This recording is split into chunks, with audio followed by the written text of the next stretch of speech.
pretty much everyone knows that meditation is good for them. And perhaps you're like those millions of people who every year say that you want to begin meditating regularly to gain some of those benefits that we hear about.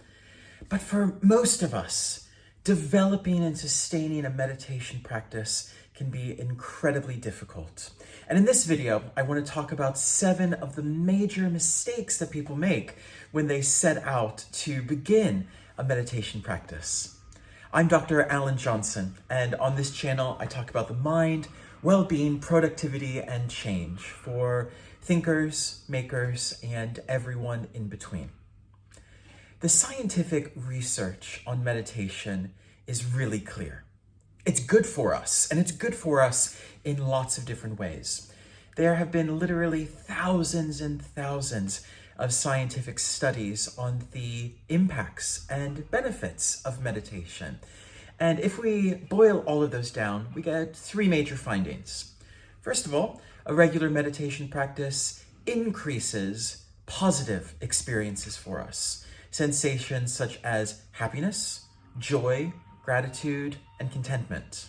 The second major finding is that a regular meditation practice reduces negative states such as depression, fear, anxiety, and disappointment. And the third, and perhaps the most interesting finding, is that a regular meditation practice increases our mind's ability to make connections, fostering a deeper and richer experience of the world and enhancing our creativity and our ability to show up for others. So we know that meditation is good for us. So why doesn't everyone meditate regularly? Well, there are 7 mistakes that we oftentimes make at the beginning of a meditation practice. Number 1 is expecting immediate results. Sitting down and thinking, right, I'm going to meditate for 5 minutes or 10 minutes or 20 minutes, and then I'm going to immediately experience benefit X or benefit Y. Now, this is a very transactional understanding of meditation. And this is how our waking life has programmed us to think about meditation. If we put in a certain amount of effort, the world tells us we therefore get a certain result from it. If we work 40 hours a week at work, we get a certain type of salary. If we invest a certain amount of care and attention in our friendships, we receive care and attention in return. So we get all these signals from the world around us that everything is transactional, that input equals a predetermined form of output or benefit. But meditation doesn't work like that. Meditation is not transactional. Instead, meditation is a practice. It is simply the practice of showing up day after day, minute after minute on our meditation cushion that enables us to begin to see changes over time. We can have really unrealistic expectations when we set out a meditation practice, and these can lead to frustration. We think that if we meditate for 1 day or if we meditate for a week, suddenly we're going to be calm and free from ego and able to tackle all of the challenges that the world presents us. Instead, we need to think of meditation as a skill that develops over time, as a practice. So to overcome this first mistake, one of the most important things that we can do is begin to focus on consistency over intensity. And what I mean by that is you will see far greater development in your meditation journey if you commit to meditating 5 minutes every day of the week, as opposed to meditating for 20 minutes once a week. It is that consistency, as opposed to intensity, which is going to serve us well in the early stages of our meditation journey. Because meditation is a skill that develops over time. The second mistake we often encounter is trying to stop thoughts completely. How often have you sat down to try to meditate, whether it's by yourself or maybe at a yoga studio or listening to a recorded meditation online or on an app, and you try to just completely stop all of your thoughts entirely? Where does it lead you? Well, probably to frustration, and probably to even more thoughts than you began with in the first place. Thoughts are natural. The mind is designed to think. And trying to empty the mind very often simply increases our mental activity. It's kind of like trying to not think about a big purple elephant. What are we going to be doing? We'll be spending all of that mental energy thinking about that big purple elephant. So instead of trying to stop your thoughts completely, instead shift your focus in your meditation to observing your thoughts without judgment. And when you begin, your thoughts might intrude every few seconds, and that is fine. Because every time a thought emerges in our meditation, it gives us an opportunity to practice mindfulness, to observe the thought, to notice it, and then to release it. Many meditation teachers use different forms of anchors, such as the breath or a mantra, to help focus our attention. And these can be really, really useful. Because remember, meditation is not about trying to stop thoughts completely. Well, some advanced meditation techniques are, but for beginners, it's not about trying to stop thoughts completely. It's about developing the practice of observing our thoughts, noticing them, and then allowing them to pass in their own time.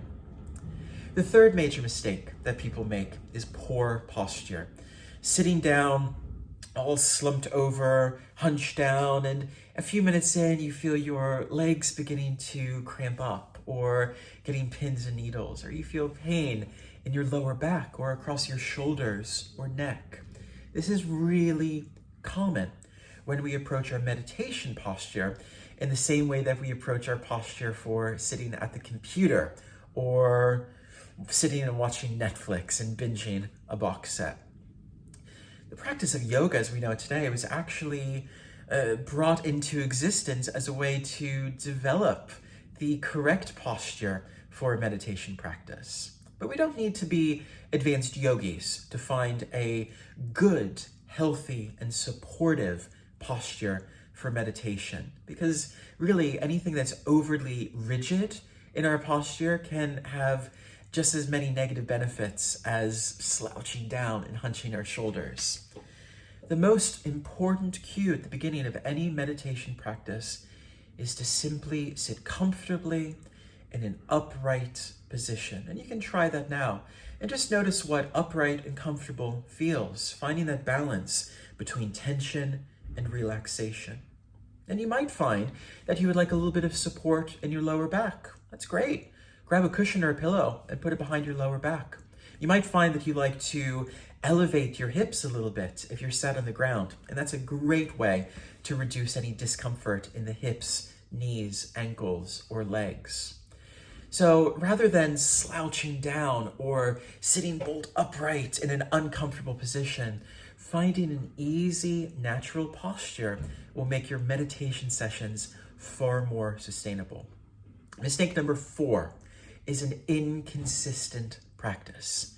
Meditation benefits compound over time, so sporadic practice can hinder progress. Think if you've gone to the doctors and you've gotten a course of antibiotics and you need to take them every day for 2 weeks in order to feel better. And if you miss your usual time of taking them in the morning, but you take them a few hours later, that's probably going to be all right. You're still probably on track. But if you take your antibiotics on day 1, and then you're a bit late on day 2, and then by day 3 you forget it, and day 4 you've forgotten to take the antibiotics as well, they're not going to be serving you well. You are not going to be recovering from your illness as swiftly as your doctor would like you to. Meditation is the same way.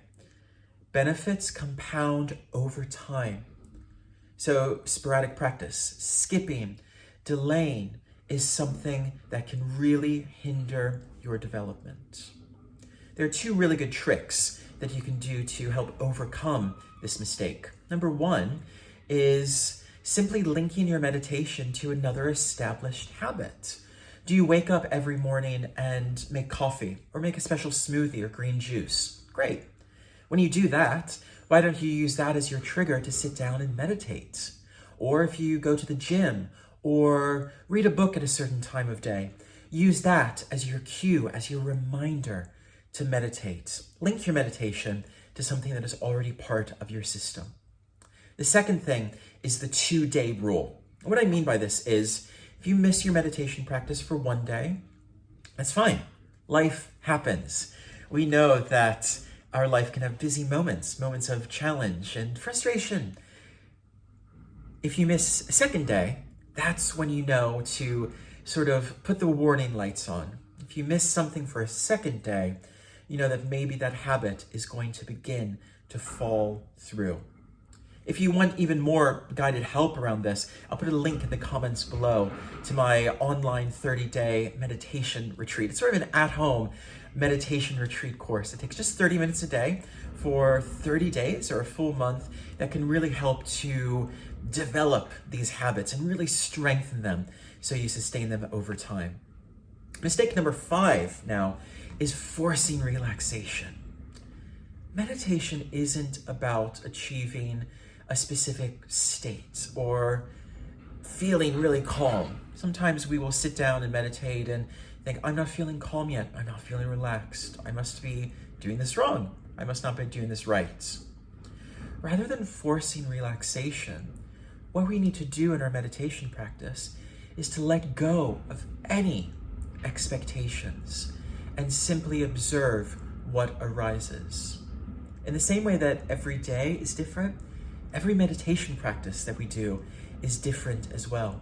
So focus on being present rather than focusing on doing it right, because it will be different every day. Mistake number 6 is comparing your practice to others.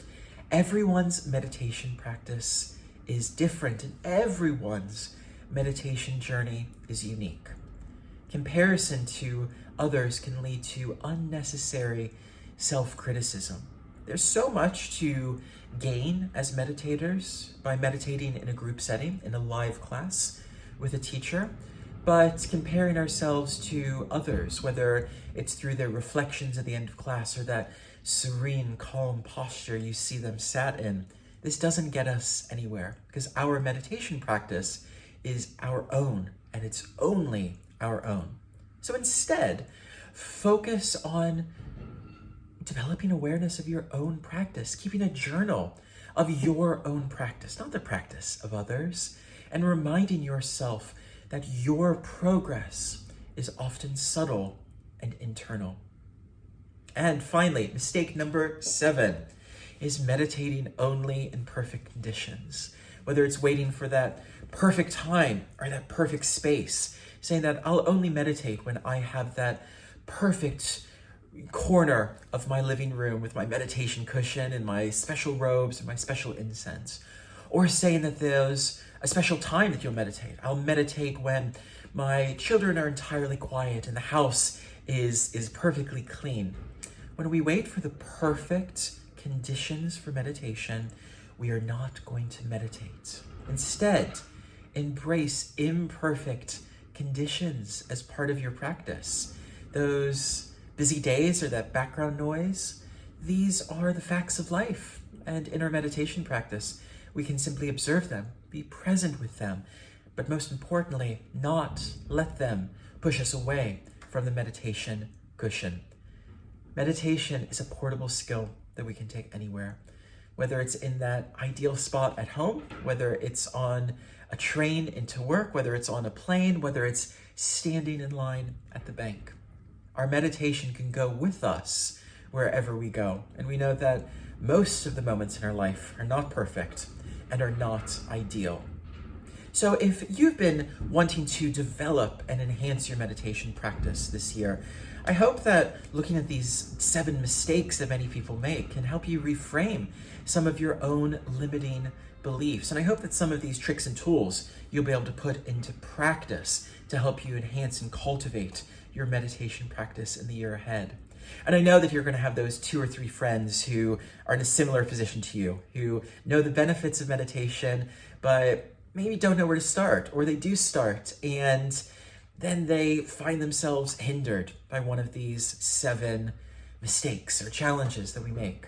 So share this video with those friends, and of course be sure to like and follow so we can share this content with other people. And I look forward to seeing all of you next time. But for now, enjoy the practice and enjoy the peace that it brings.